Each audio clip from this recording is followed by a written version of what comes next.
스파르타의 왕 레오니다스가 자기 이웃나라 그리스 왕이 자기의 나라를 방문하게 되었다고 합니다. 그래서 이 스파르타 왕이 그 그리스 왕에게 자기의 나라를 자랑하기 위해서 성에서 가장 높은 곳으로 올라가서 이제 자랑하기 시작합니다. 그곳에서 스파르타 왕이 그리스 왕에게 자기 나라의 성벽을 자랑하는 거예요. 우리나라에는 그 어떤 대적도 막을 수 있는 강하고 견고한 성벽이 있습니다. 지금까지 많은 전쟁 가운데에 승리할 수 있었고 앞으로도 그 침략에 승리할 것입니다. 자랑을 하면서 자신감을 갖는 거예요.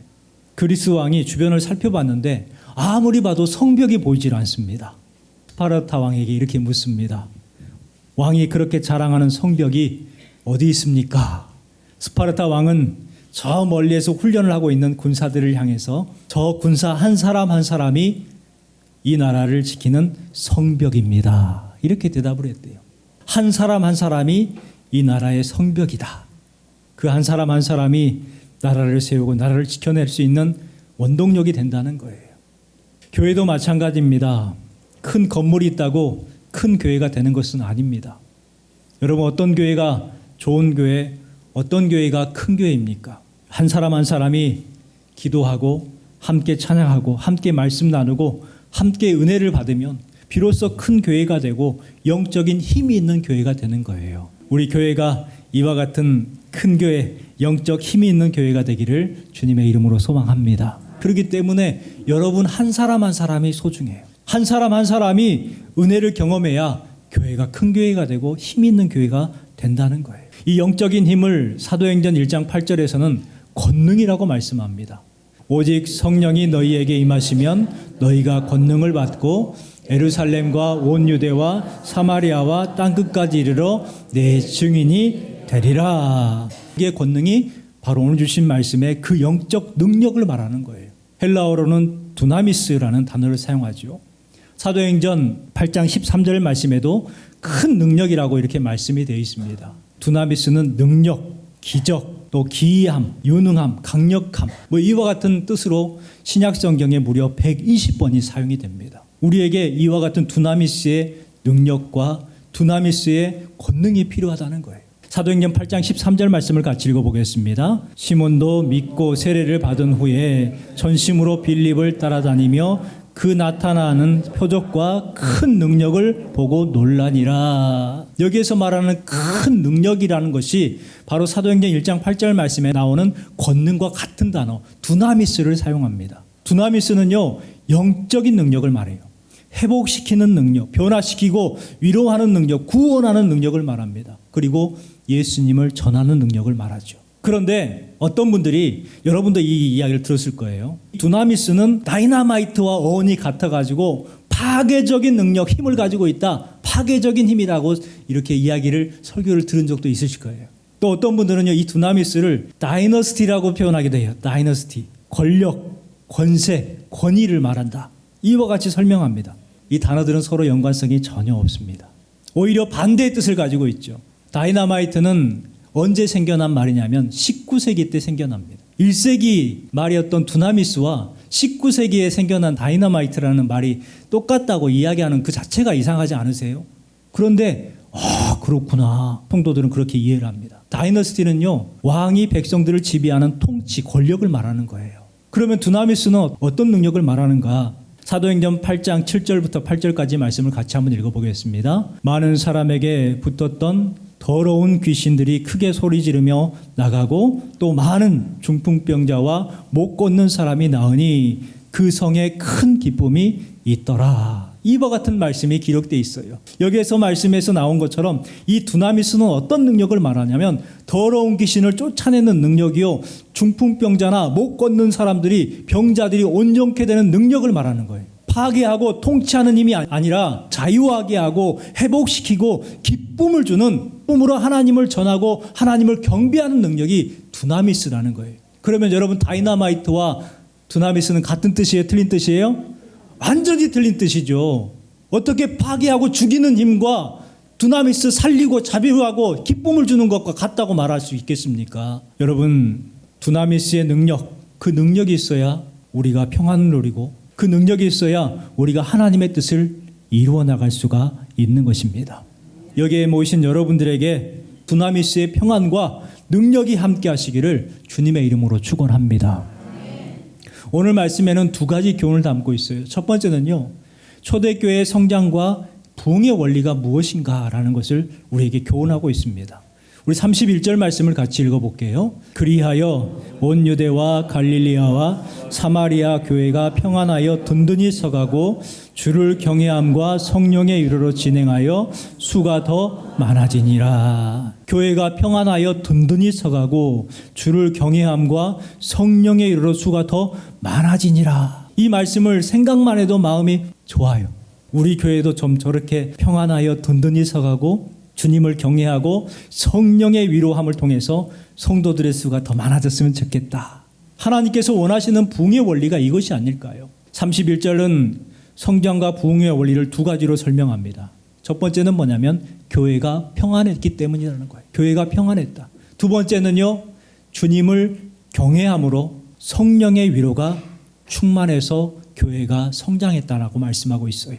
초대교회 그리스도인들 일제시대 때보다 6.25 때보다 훨씬 더 어려운 삶을 살고 있었을 겁니다. 복음을 전하다가 붙잡혀서 처형당하는 참 위험한 시대였잖아요. 그래서 평안할 수 없고 더욱이 든든히 설 수 없었던 그런 시대였단 말이에요. 그런데 오늘 주신 말씀에 뭐라고 그래요?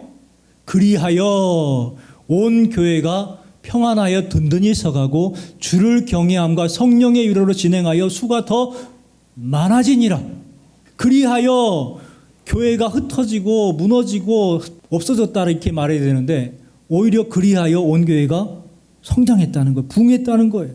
여기에서 우리가 집중해야 될 단어는 바로 그리하여라는 단어입니다. 그리하여라는 것은 뒤에 결론이 이것 때문이라는 것을 나타내는 접속사잖아요. 그러니까 그 앞에 있었던 것이 원인이 되어서 이렇게 되었다라는 것을 강조하기 위해서 쓰인 접속사가 그리하여예요. 자, 그렇다면 평안하고 든든히 서가고 수가 더 많아진 이유가 뭘까? 여러분, 그 앞에 어떤 내용일까요? 스데반이 복음을 전하다가 돌에 맞아 순교합니다. 또 제자들은 그 핍박이 두려워서 각 지방으로 다 흩어졌어요. 바울은 복음을 전하다가 유대인들이 자기를 죽이려고 하니까 예루살렘으로 도피해서 왔습니다. 그것도 안 되겠으니까 이제 자기의 고향으로 도망가 버렸어요. 그리하여 온 교회가 평안하여 든든히 서가고 전혀 앞뒤가 맞지 않는 것 같아요. 그렇잖아요. 그렇게 핍박이 있고 고난이 있고 어려움이 있어요. 그러면 반대적인 말이 나와야 될 것 같은데 그리하여 든든히 서가고 평안해졌다는 거예요. 그 이유가 뭘까? 말씀을 묵상하면서 그리하여라는 단어보다는 그러나라는 단어가 맞겠다라는 생각을 해봤습니다. 제 생각입니다. 그러나 그런 핍박이 있지만 그러나 교회가 수가 더 많아졌다. 이렇게 하는 것이 더 맞지 않을까 생각을 해봤어요. 그런데요, 원어를 보면은 그리하여가 맞습니다. 여기에서 우리가 알 수 있는 게 뭐냐면 그들이 누렸던 그 평안은 세상의 원인이 있었던 것이 아니라는 거예요. 세상이 주는 평안이 아니었다는 거예요. 그러면 이 평안은 어디서 나오는 평안이었을까? 예수 그리스도께서 우리에게 주시는 평안이었다는 것을 알 수가 있죠. 우리 말씀 같이 한번 읽어보겠습니다. 요한복음 14장 27절 말씀입니다. 평안을 너희에게 끼치노니 곧 나의 평안을 너희에게 주노라. 내가 너희에게 주는 것은 세상이 주는 것 같지 아니하니라. 너희는 마음에 근심하지도 말고 두려워하지도 말라. 여러분의 평안은 어디에서 온다고 생각을 하십니까? 돈이 많으면 좋은 집에 살면 평안할까요? 출세하고 자녀들이 잘 되고 용돈을 많이 주고 권세를 가지면 평안하다고 생각합니까? 또 인기가 많고 존경받으면 평안할까요? 이것들은 사람들의 생각이죠. 희망사항입니다. 평안이 그것 때문에 오는 것은 결코 아니지요. 평안은 예수님을 통해서만 오는 것이기 때문에 그렇습니다. 그 평안이 있을 때에 영혼이 잘 되는 거예요. 영혼이 잘 되면 범사가 잘 됩니다. 범사가 잘 되면 강건할 수가 있죠. 그래서 내 영혼이 잘된 같이 범사가 잘 되고 강건하기를 내가 간구하노라. 교회도 평안해야 성장을 해요. 큰 교회, 유명한 교회, 소문났던 교회들이 성장을 딱 멈춘 이유가 뭘까요? 그 교회들이 어려움을 당하는 이유가 뭘까요? 그렇게 뜨거웠던 교회가 갑자기 찬바람이 불고 성장이 중단돼 버린 이유가 뭘까요? 교회가 시끄럽기 때문에 그래요. 평안이 없어요. 평안이 중요하죠. 가정도 평안이 중요하고 교회도 나라도 평안이 중요해요. 우리는 믿음으로 평안을 누리고 주님을 경외함으로 든든히 서가고 성장하는 여러분의 가정과 우리 교회가 되기를 주님의 이름으로 축원합니다. 그러면 어떻게 해야 평안을 이룰 수 있을까요?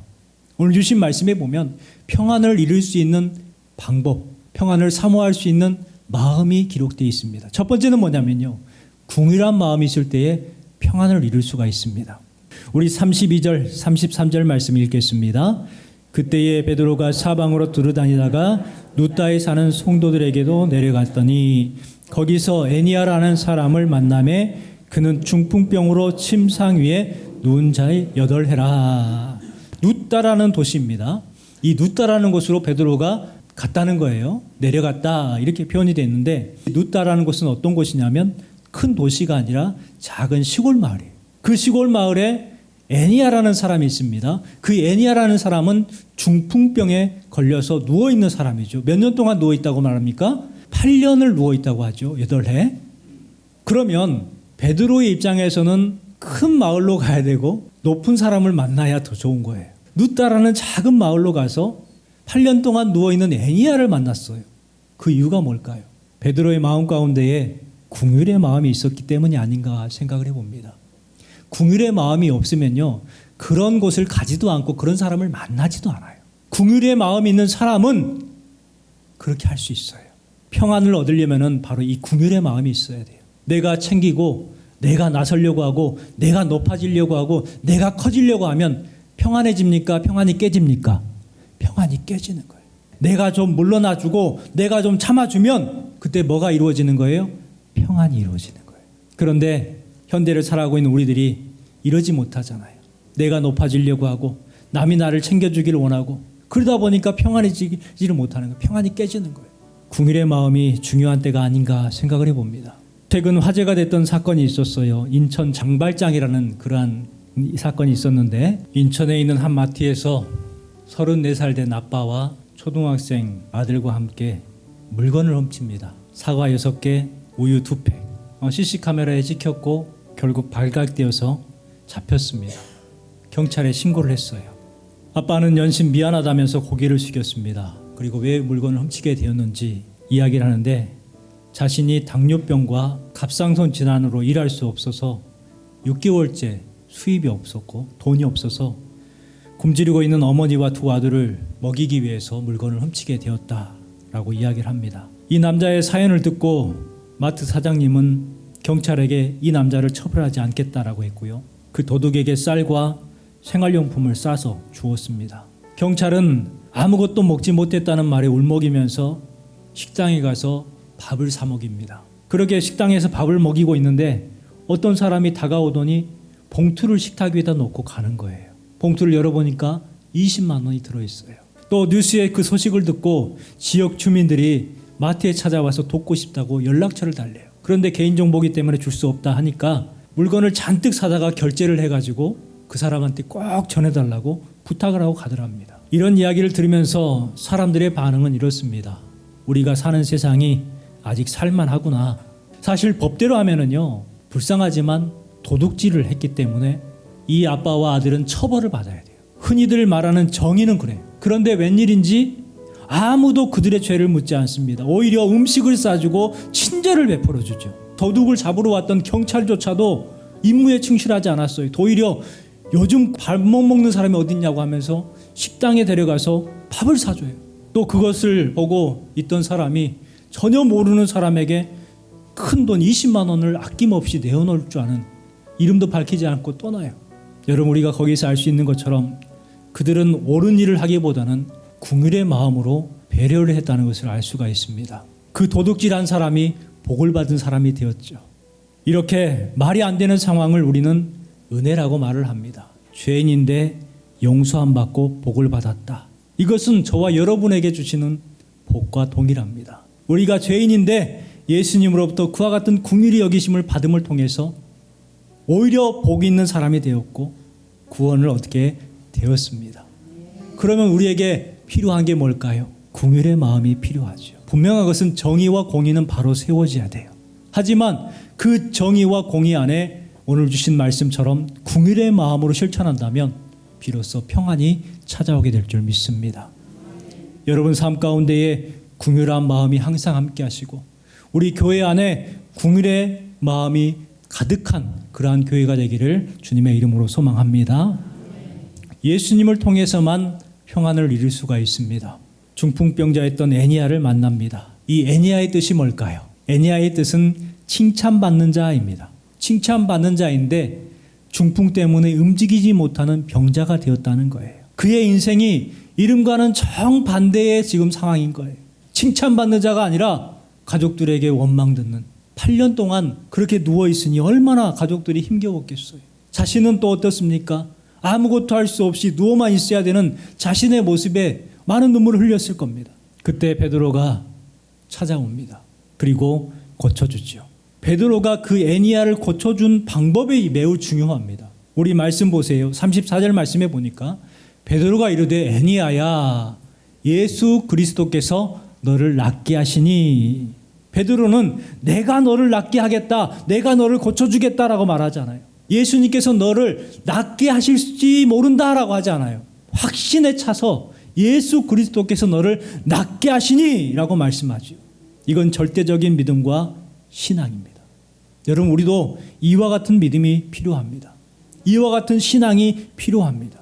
예수님께서 하시는 거예요. 베드로가 하는 게 아니에요. 예수님께서 하시는 거예요. 예수님께서 치료하십니다. 예수님께서 해결하시고 예수님께서 기쁨을 주시고 예수님께서 구원하시는 거예요. 그런데 한국교회 과거에 많은 목사님들이 자신이 꼭 이적을 나타내는 것처럼 지난주에 함께 말씀을 본 것처럼 손을 얹고 막 뭐라고 하면서 뒤로 밀죠. 그래서 자기가 능력이 있는 것처럼 말하고 그렇게 못하는 목사님들은 능력이 없는 것처럼 그렇게 평가되는 한국교회가 돼버린 거예요. 그래서 한국교회가 이렇게 힘들어진 이유가 바로 과거에 그 기도원에 있었던 안 좋은 적폐들이 우리 교회가 병들게 되었다 이렇게 말을 하기도 합니다. 여러분 예수님께서 하시는 거예요. 어떤 사람이 하는 게 아니라 예수님께서 하시는 거예요. 예수님이 치료하시고 예수님이 해결하시고 예수님께서 구원하신다는 것을 기억하시고 그 믿음으로 승리하시기 바랍니다. 마지막 세 번째는 자리를 정돈할 때 평안이 이루어집니다. 34절 말씀에 보면 내 자리를 정돈하라 한데 곧 일어나니 룻다와 샤론에 사는 사람들이 다 그를 보고 주께로 돌아가니라. 이와 같이 말씀합니다. 주님께서 너를 낫게 하셨으니 일어나 내 자리를 정돈하라. 이렇게 말하죠. 8년 동안 깔고 누워 있었던 그 애니야의 자리는 어떤 자리였을까요? 참 냄새나고 곰팡이 썰고 썩은 자리가 아니었을까요? 절실하게 정리가 필요한 자리입니다. 그런데 정리하지 못하고 있었어요. 베드로가 와서 예수 그리스도의 이름으로 그를 거쳐줍니다. 그 자리에 계속 앉아있으면 안 되는 거예요. 정리가 필요한 거죠. 여러분 우리는 하나님의 말씀에 따라서 그리스도인의 잘 정돈된 삶을 살아가야 될 줄 믿습니다. 기도를 통해서 여러분의 마음을 정돈하십시오. 회개함을 통해서 여러분의 죄를, 여러분의 신앙을 정돈하시기 바랍니다. 또한 말씀을 통해서 여러분의 인생을 정리해 나가시기 바랍니다. 불필요한 염려를 정리하세요. 잘못된 습관을 정리하고 거친 말, 나쁜 버릇 정리하십시오. 그래야 평안을 이룰 수가 있어요. 그런데 우리가 잘 못하는 게 뭐예요? 정리를 못합니다. 버리지 못합니다. 계속 가지고 있으려고 그래요. 버리지 못하는 거. 우리의 마음에도 그러는 거예요. 정말 버려버리고 쓸데없는 것들인데 그것들을 차곡차곡 쌓아놓고 있어요. 과거에 있었던 아픈 그런 마음들, 과거에 있었던 그런 상처들, 그런 기분 나빴던 그런 기억들을 쌓아놓고 있으니까 우리의 마음이 평안할 수가 없는 거예요. 계속해서 불안하고 그것들이 시간만 나면 생각이 나서 욱하고 화가 나는 거예요. 평안을 이룰 수가 없는 거예요. 여러분 정리를 하면 비로소 평안이 옵니다. 오늘 주신 말씀에 애니야가 자리를 정돈했을 때 무슨 일이 벌어지니까요? 그가 비로소 칭찬받는 자가 됩니다. 35절 말씀에 그 말을 하고 있는 거예요. 룻다와 샤론에 사는 사람들이 다 그를 보고 주께로 돌아가니라.